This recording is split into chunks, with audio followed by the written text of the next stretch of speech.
nombre es Elsica Membreño Centeno y trabajo como parte del programa de México, las Américas y España o más de Trinity. Es un placer darles la bienvenida esta noche. Gracias a Casa de España por esta valiosa colaboración y a Malú y Carlos Álvarez por su apoyo al programa Más. Sin más, les dejo con Juan Carlos Moreno de Casa de España.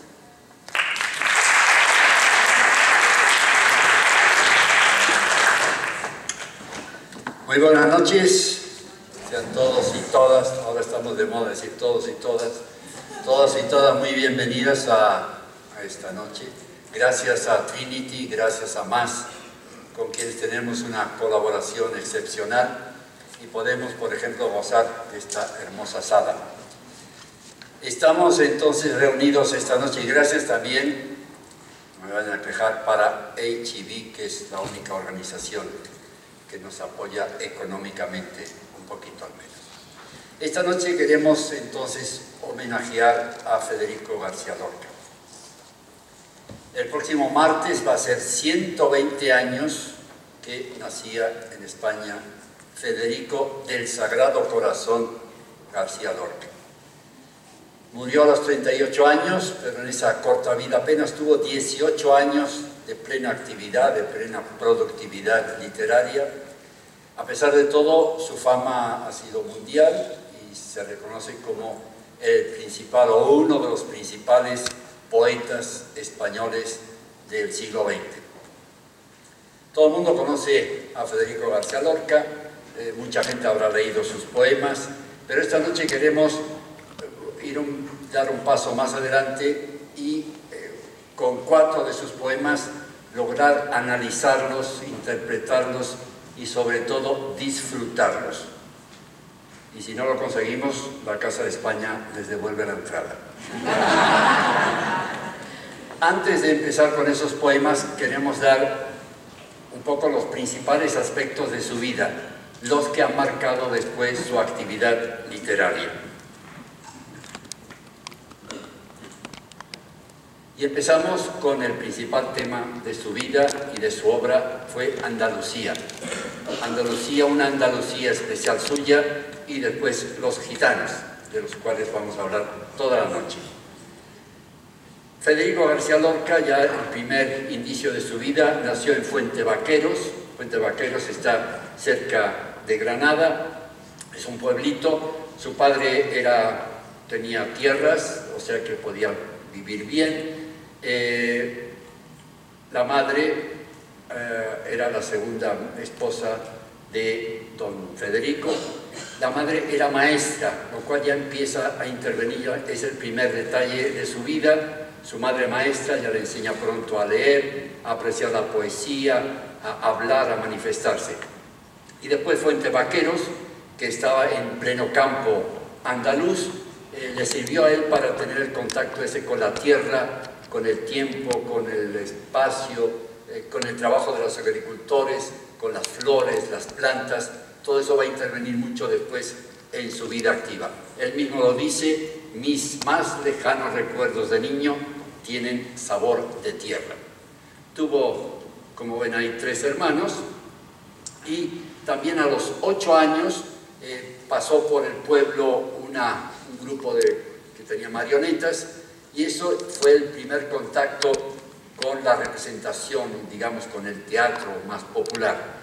Eso le gustó tanto que después en toda su vida manifestó ese gusto por el teatro, por la manifestación exterior, y tanto que cuando apenas tenía 20 años ya escribió su primera obra, La niña que riega la albahaca y el príncipe preguntón. Fíjense qué interesante. Mi abuela era de Málaga y yo me acuerdo de chiquito que ya nos recitaba este poema, que es muy típico en Andalucía. No sé si hay algún andaluz por acá y si la escuchó, pero nosotros escuchábamos mucho a la abuela contando este cuento, esta historia, y con esa famosa frase: niña de la albahaca, ¿cuántas hojitas tiene la mata?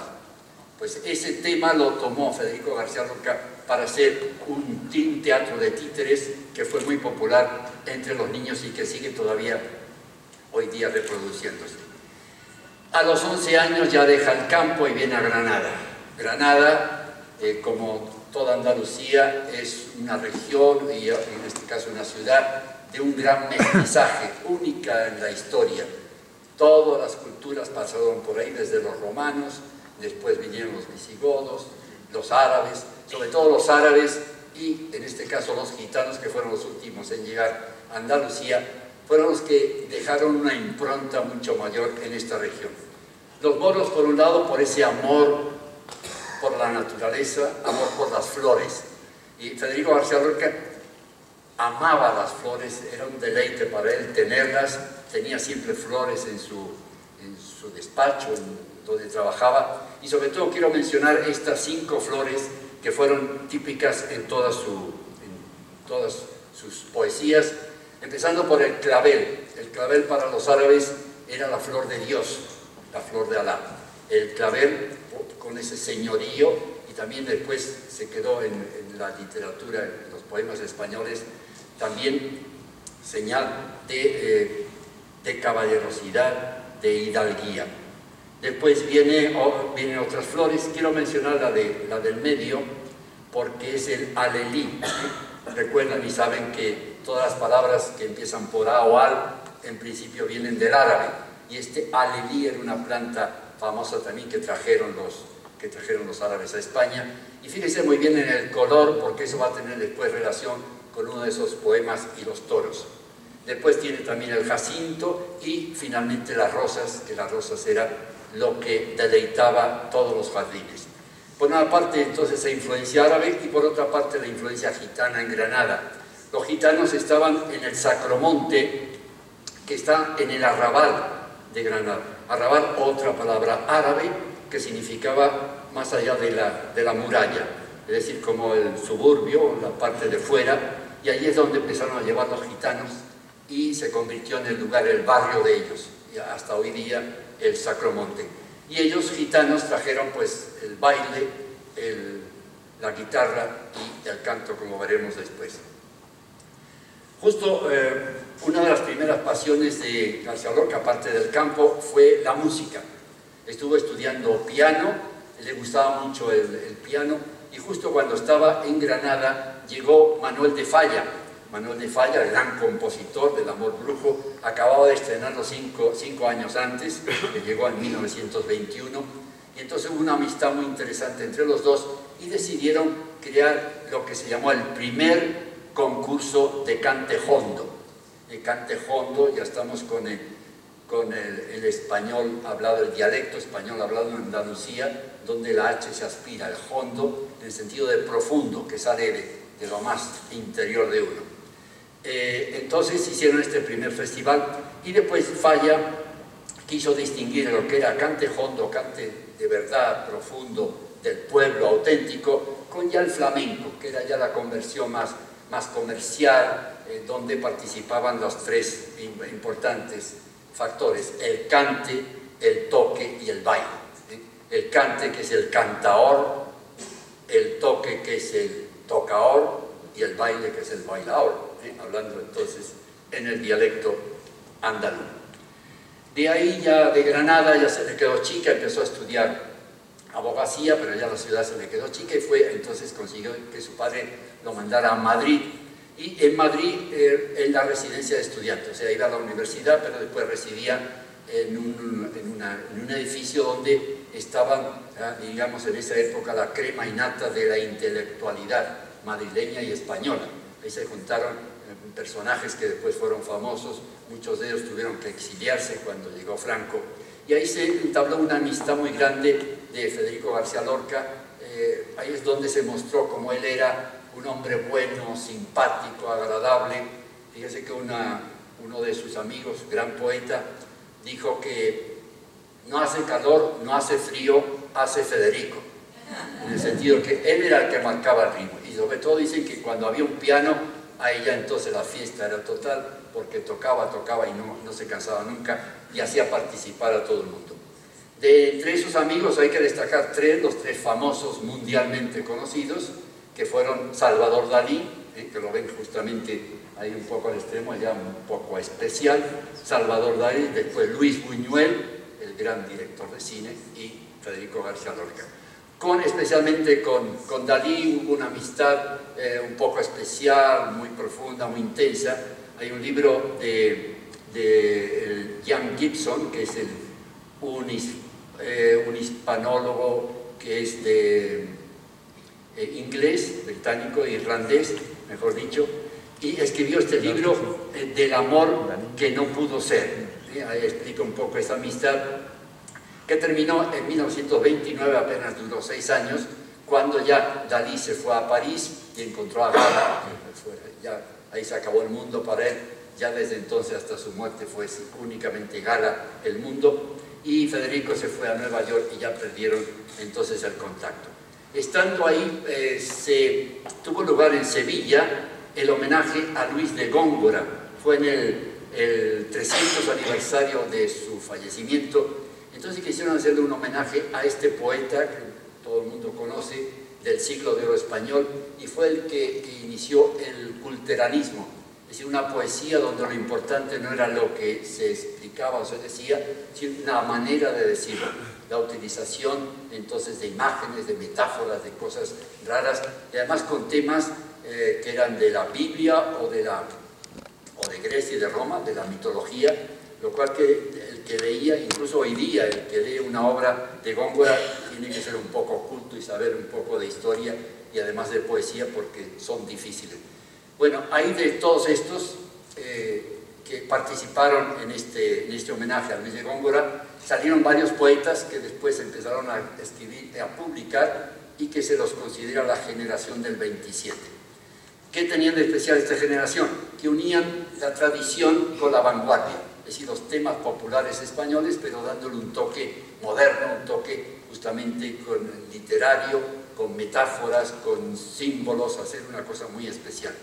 De entre ellos está Vicente Alexandre, que curiosamente en 1977, es decir, año y medio después que falleciera Franco, la Academia Sueca le dio el Premio Nobel de Literatura.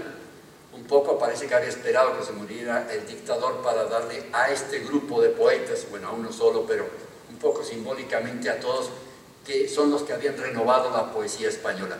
Y justamente cuando le dieron el Nobel, dice que la causa fue porque su poesía está enraizada en la tradición de la lírica española y en las modernas corrientes. Quiere decir que unía lo antiguo con lo moderno. Ahí está Federico García Lorca como el principal representante. Justamente de esos 10, 6 eran andaluces. Y en Andalucía, claro, en los tiempos en que no había fútbol, por supuesto, lo importante, la feria grande, la festividad grande eran los toros. Entonces estos 6 poetas tienen muchas poesías, muchas narraciones referentes a los toros, así como los pintores de la época. Está el otro malagueño, Picasso, así como Dalí, incluso Miró, catalán, mallorquín, que también trataban el tema porque era la fiesta de toda España y sobre todo de Andalucía. Y quiero hacerle nada más hincapié en la Verónica. Saben que cuando el Vía Crucis, cuando Cristo está subiendo a la cruz, según nos cuentan los evangelios, hubo una mujer que se paró al verle y le puso su pañuelo en la cara, y después vio que se quedó la imagen de Cristo reflejada en la cara. Y se han visto en las pinturas, está la Verónica tomando con las dos manos, mostrando esa figura de Cristo en ese velo.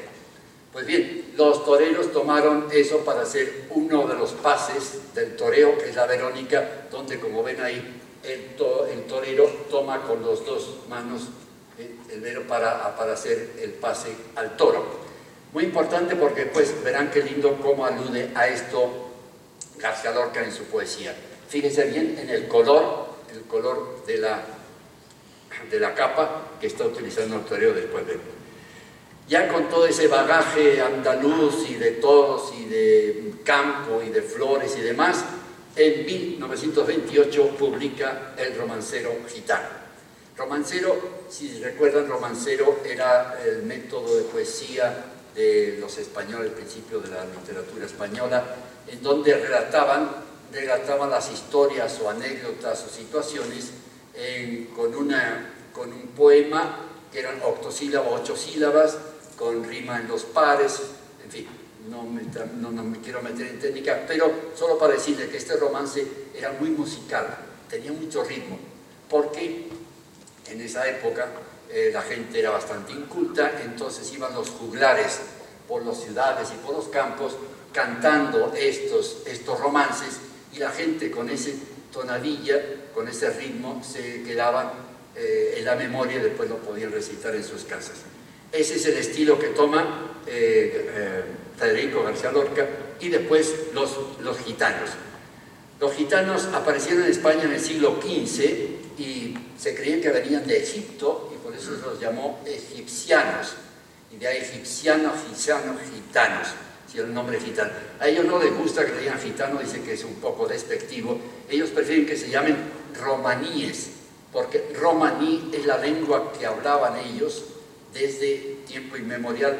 Es una lengua del Tigris y Éufrates, la lengua inforrománica, y entonces tiene el mismo origen que tuvieron el griego y el latín. Entonces una lengua antiquísima que tenía sus variaciones. En España, de ese romaní salió el caló, que es de la raza calé.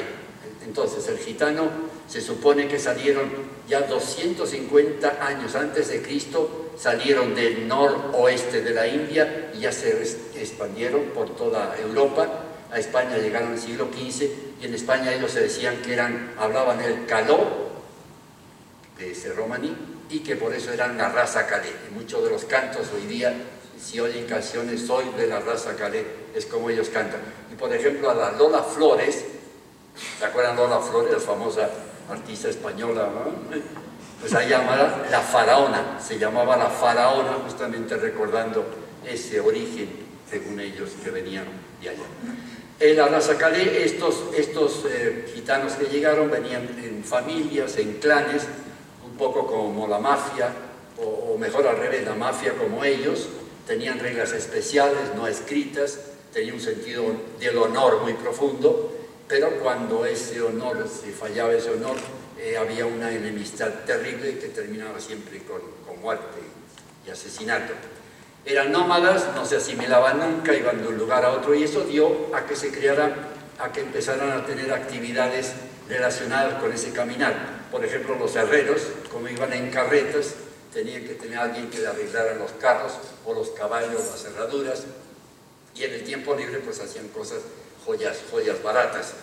Como iban de un lugar a otro, pues se encargaban, o les gustaba el trueque, cambiar unas cosas de una región por otras cosas de otra región, y ya que hacían eso y pasaban fronteras, pues el contrabando solía ser también frecuente en ellos. Y en todo caso, como de nuevo no había ni fútbol, ni televisión, ni radio tampoco, entonces por las noches recordaban el tiempo que pasaban en la India y cantaban, bailaban, y eso fue el origen entonces de la música, su cante y su baile. En todo caso, el siglo XX, lo que nos interesa, la época que estaba viviendo Lorca, era un pueblo marginado y perseguido. Y justamente eso es lo que aprovechó García Lorca para transformar esa idea poéticamente. Entonces, como García Lorca también se sentía que no tenía libertad, que no podía expresarse, sobre todo esa homosexualidad que tenía interior, que no podía manifestarla, entonces tomó, por ejemplo, a este pueblo para hacer de ello un mito literario, que es lo que vamos a ir viendo en sus poesías, pero aprovechando a ellos para tratar, como decimos ahí, el sufrimiento y la enajenación de un grupo, pero como expresión de la condición humana. Publica entonces El romancero gitano, son 18 romances, donde habla la noche, el cielo, la luna y la muerte, y sobre todo la muerte. La muerte es el tema más repetido en la obra de García Lorca. Dijimos que los musulmanes tuvieron 8 siglos en Andalucía, y los musulmanes traían lo que los romanos llamaban el fatun, que después dio en español fatalidad, ese determinismo, esa fatalidad. Fatun significa precisamente, está escrito, Entonces ya Mahoma les decía, la vida de cada uno está escrita, no pueden hacer mucho, Dios, lo que manda Dios es lo que va a determinar su vida. De ahí salen expresiones como el inshallah, el si Dios quiere, o ojalá, o que Dios quiera, todas esas expresiones tomadas del árabe, un poco significando ese determinismo. Yo no puedo hacer nada, es Dios quien dirige mi vida. Entonces, eso ha influido mucho en la poesía, lo vamos a ver en varios de los poemas, existe ese determinismo terrible que expresa Lorca en sus poesías. Y justamente una de ellas, que no está en Romancero Gitano, pero lo digo como introducción a la muerte, es la que se llama Canción de Jinete. Él está hablando de un jinete que quiere ir a Córdoba, pero toma Córdoba, podría haber tomado cualquier otra ciudad, nomás como un símbolo, Córdoba, que también puede ser un ideal o puede ser un amor. En todo caso, lo importante para él en esta poesía es que no puede llegar, es que a pesar de que está determinado a no llegar, o sea que tiene que resignarse y sufrir, y en último caso morir. Perdón.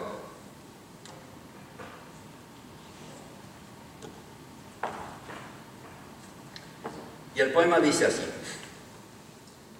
Córdoba lejana y sola, jaca negra, luna grande y aceitunas en mi alforja. Aunque sepa los caminos, yo nunca llegaré a Córdoba. Por el llano, por el aire, jaca negra, luna roja. La muerte me está mirando desde las torres de Córdoba. ¡Ay, qué camino tan largo! ¡Ay, mi jaca valerosa! ¡Ay, que la muerte me espera antes de llegar a Córdoba! Córdoba, lejana y sola. Como ven ahí, ven qué diferencia interesante en la poesía de Antonio Machado. ¿Se acuerdan? Caminante, no hay camino, se hace camino al andar. En cambio aquí él dice, no hay camino, por más que sepa el camino, yo nunca llegaré a Córdoba. Es el determinismo absoluto, el pesimismo absoluto. Ahí está hablando entonces ya tema andaluz, con la jaca, con la luna, con la alforja, después con la aceituna, lleva aceitunas, que son ideas que va a ir repitiendo después en toda su obra. Ese fue el tema de la muerte, ya empieza a tratarlo de esa manera, pero después viene a tratarlo ya con un personaje. Y les pido por favor que no se dejen llevar por la curiosidad, no lean, porque vamos a ir leyendo de a poco, y esto es lo que quiero, que entiendan bien este poema, porque después nos lo van a recitar. Entonces, si escuchan bien, vamos siguiendo para que lo disfruten, lo aprovechen a fondo.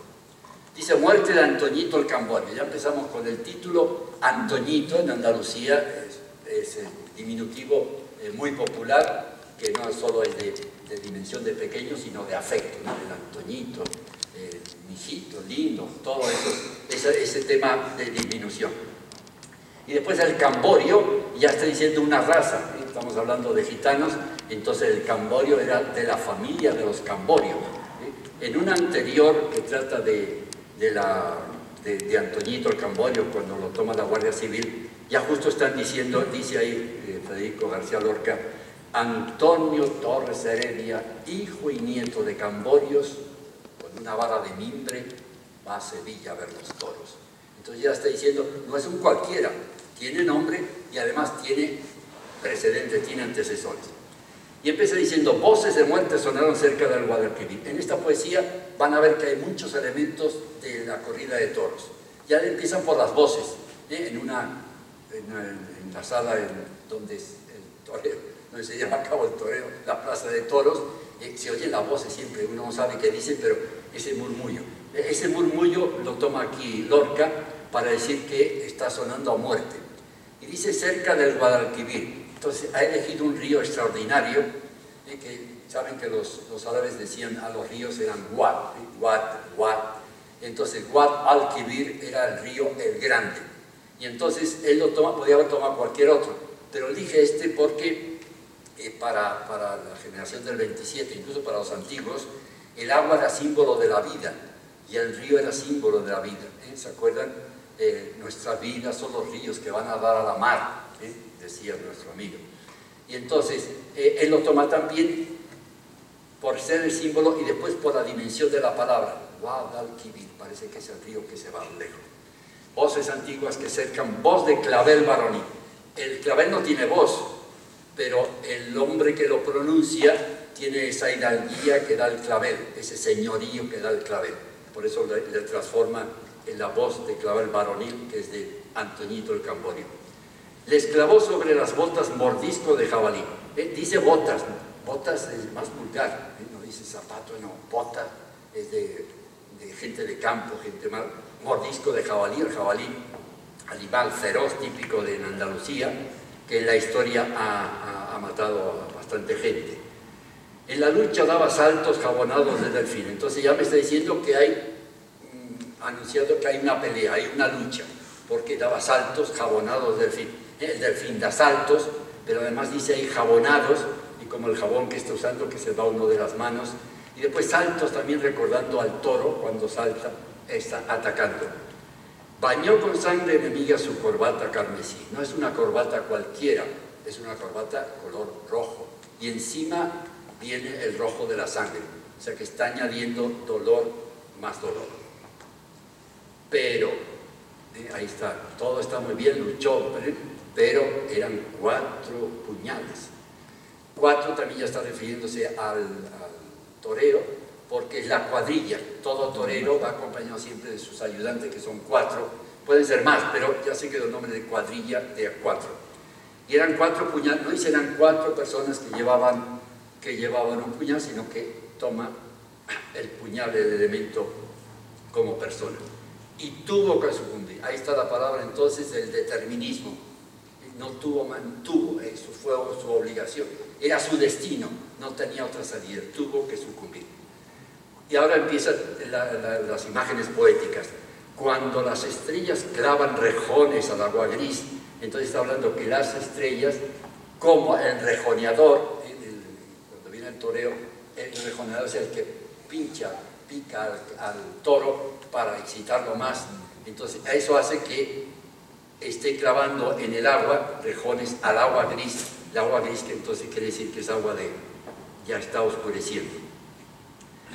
Y ahora, lindísimo, dice, cuando los herales sueñan verónicas de alelí. Entonces, se imagina que hoy día un muchacho joven que le gusta el fútbol, ¿qué sueña? Sueña meter un gol de chilena como Gareth Bale, el otro día en el Real Madrid, claro. Ser un héroe, lucir. ¿Qué es lo que puede soñar un torito? Porque un heral es un toro que tiene más de un año y menos de 2. Entonces, digamos, está en la adolescencia del torero. Entonces, ¿qué puede estar soñando? Pues una Verónica, la que vimos antes. ¿Y por qué de alelí? ¿Se acuerdan el color de la Verónica? Era el alelí. Entonces ahí está mezclando color con forma, con textura, para decir esta imagen de que eso será de ese torito que está soñando estar en una plaza y lucirse con una Verónica ante un torero. Voces de muerte sonaron cerca del Guadalquivir. Entonces está repitiendo ese leitmotiv, cerca del Guadalquivir y hay muerte. Y ahora se dirige, que eso es interesante, como ya en los antiguos, de introducir un diálogo en el poema. Y no solo introducir un diálogo, sino que es el mismo autor el que se introduce. Y es el mismo Lorca que se introduce y le dice: Antonio Torres Heredia Camborio de dura crin. La crin es del caballo, o sea que eres machote, eres fuerte, eres como un caballo. Moreno de verde luna, moreno por el color de los gitanos, moreno, pero ya está verde, y la luna, que es la luna de los gitanos. Voz de clavel, repite otra vez. Y ahora la pregunta: ¿quién te ha quitado la vida cerca del Guadalquivir? El autor se mete, aunque ya se murió, ya murió él, pero incluso regresa de nuevo para dialogar. Y él responde: mis 4 primos heredias, como en su familia, lo que en otros no envidiaban, ya lo envidiaban en mí. Entonces está aludiendo acá Lorca al famoso tema histórico, bíblico de Caín y Abel, la envidia que mató a Abel. Aquí también es por esa envidia bíblica, lógica, legendaria, que lo matan a él.